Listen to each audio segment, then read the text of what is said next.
Somebody wrote and said, my date was kind and considerate. I gave him a little information and he seemed genuinely concerned about me, but he didn't offer advice or try to tell me what to do. My date asked me a few things about myself, but not a lot, and the conversation was fairly easy with no awkward pauses. All of this is pretty good sign on a date, but he's so boring. Because all the other things are so good, I decided that, well, maybe I would try another date next week. Not a stupid idea. Boring is not much of a problem. What you're looking for is somebody who's teachable. If somebody's teachable and willing to learn to be loving, that becomes pretty exciting all by itself. Then she wrote again to tell me about another date.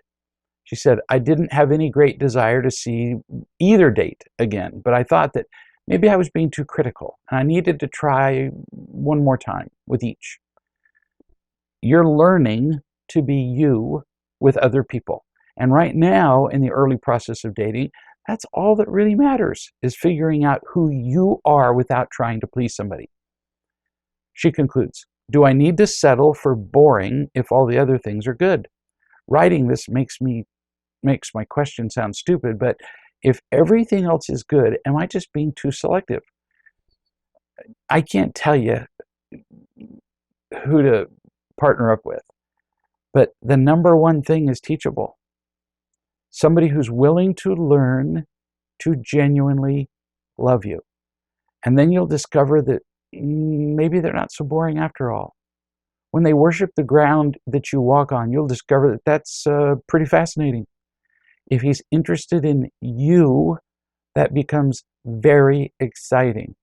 So you might be making your decision too soon.